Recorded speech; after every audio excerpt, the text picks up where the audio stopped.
Selamat pagi anak-anak pintar. Ayo belajar tema 6, subtema 3, pembelajaran 1. Anak-anak pintar, sudahkah kalian menentukan cita-cita? Tentunya, kalian harus melakukan sesuatu untuk mencapai cita-cita tersebut, bukan?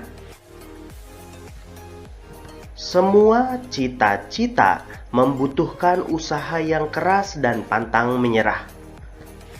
Bahkan, terkadang kamu harus melakukannya lebih keras dibandingkan orang lain. Anak-anak pintar, pernahkah kalian memperhatikan kondisi lingkungan di sekitar kalian?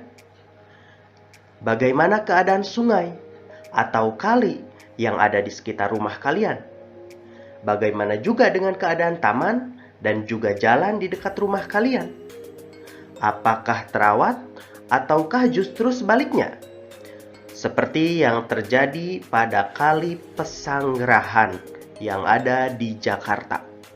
Dulu, kali ini sangat kumuh karena banyak sekali warga di sekitar kali yang membuang sampah dan juga limbah rumah tangga ke kali tersebut. Sekarang, keadaan berbanding terbalik. Air kembali mengalir dengan lancar. Kondisi kali pun tampak bersih. Jika dibandingkan, sangat jauh berbeda. Hal tersebut tentu tidak terjadi begitu saja. Ada orang hebat yang sangat berjasa. Salah satunya adalah Haji Khairuddin, atau yang lebih kita kenal dengan panggilan Bang Idin.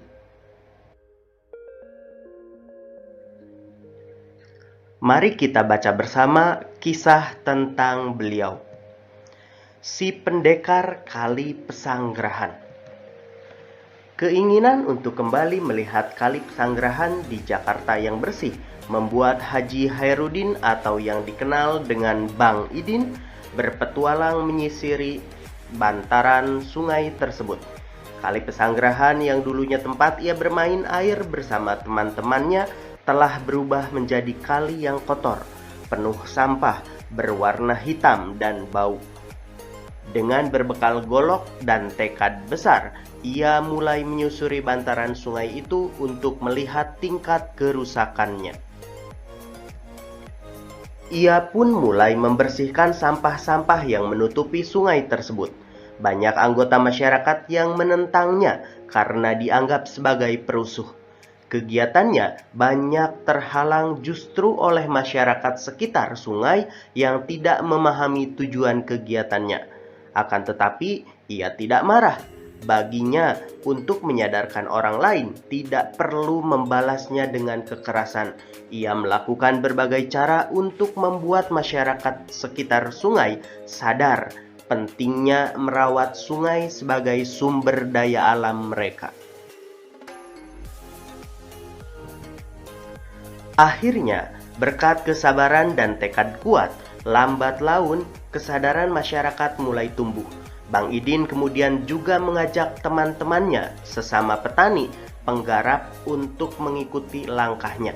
Kini mereka berhasil menanam 40 ribuan pohon produktif di sepanjang bantaran kali.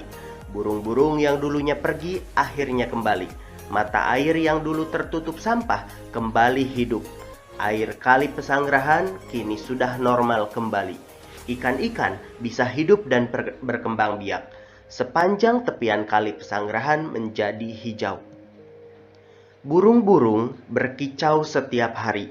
Bahkan burung cakakak yang bersarang di tanah dan sudah jarang ditemui di wilayah lain di Jakarta kini juga bisa ditemukan.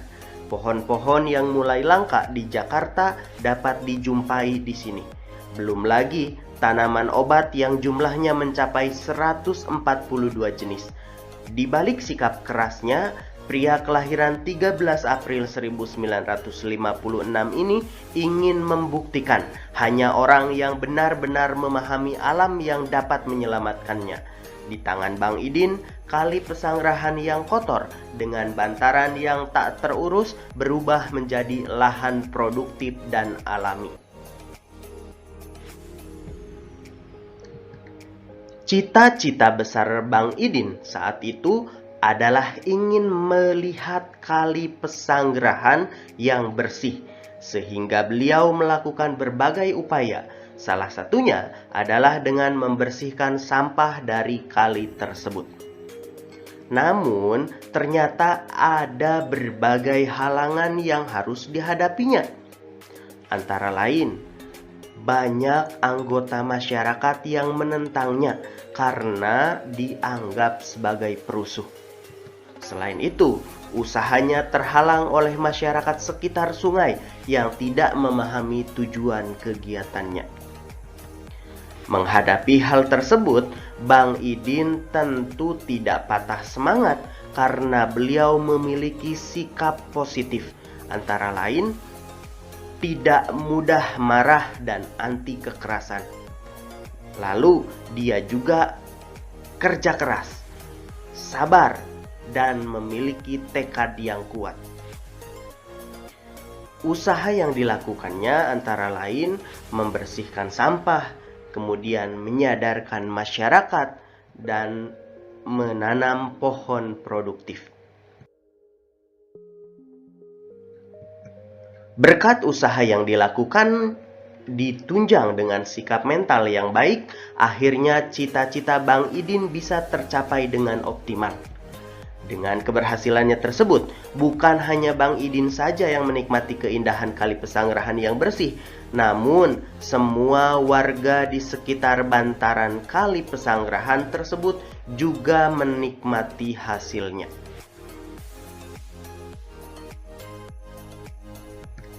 Cita-cita Bang Idin sungguhlah mulia. Usaha dan kerja keras telah dilakukan untuk mewujudkan mimpinya yang dapat memberikan manfaat besar kepada masyarakat di sekitarnya. Dari kisah Bang Idin tersebut, kita bisa mengambil pelajaran bahwa yang pertama, untuk meraih cita-cita diperlukan kerja keras dan sikap mental yang baik, seperti pantang menyerah dan memiliki tekad yang kuat. Kedua, halangan dan rintangan akan selalu ada di setiap langkah kita.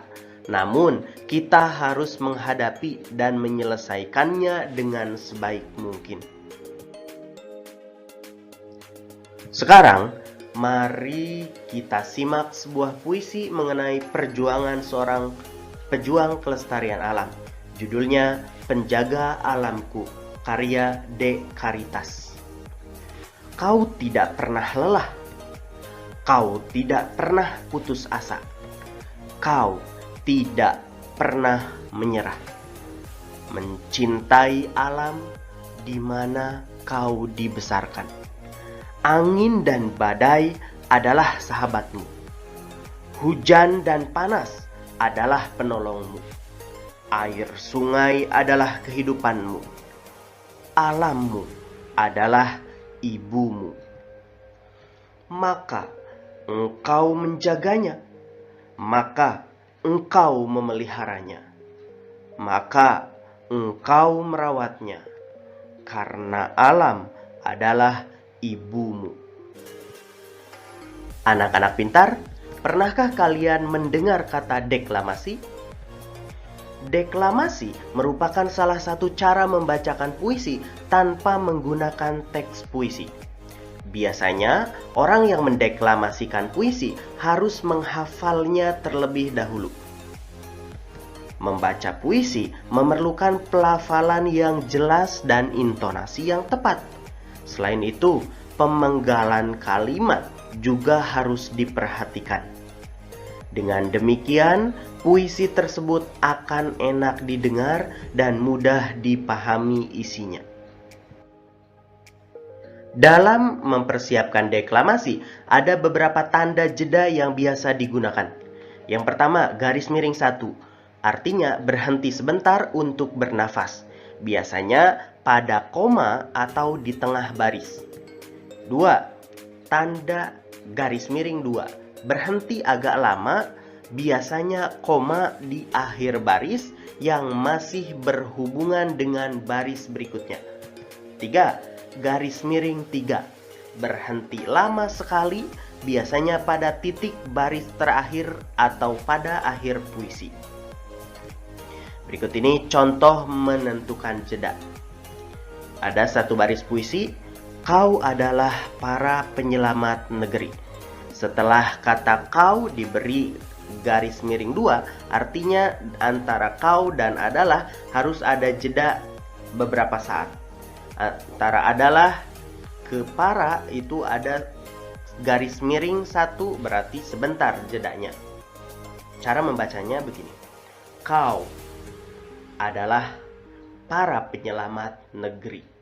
Di akhir diberi tanda garis miring 2 sebagai penjeda akhir.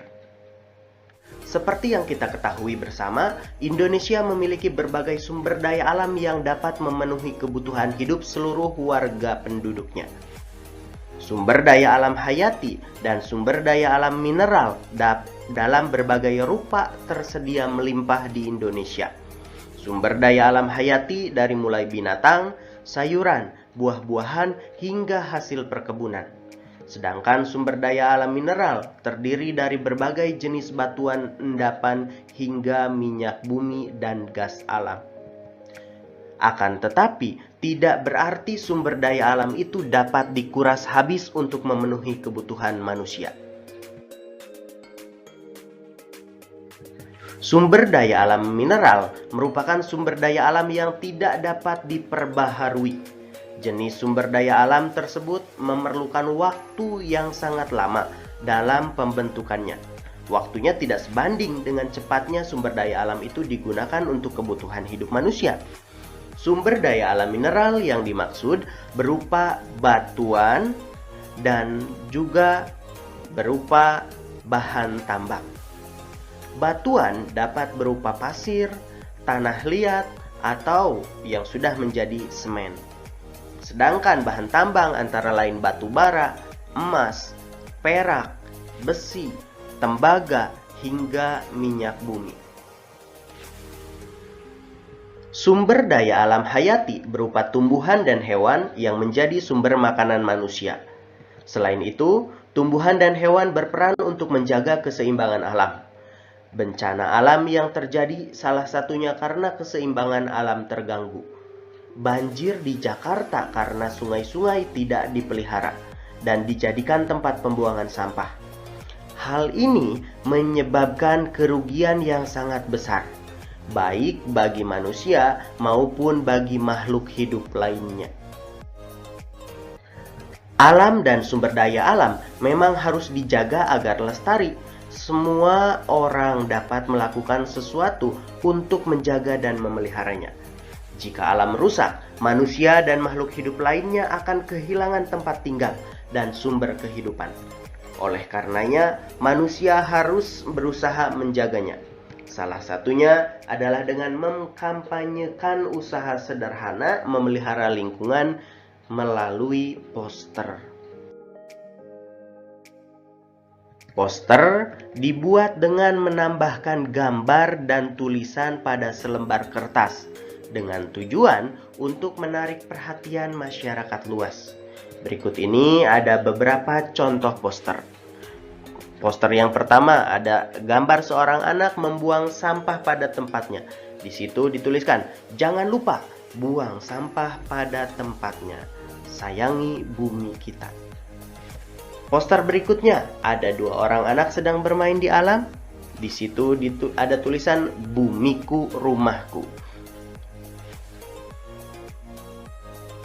Anak-anak pintar, tugas yang harus kalian kerjakan selanjutnya.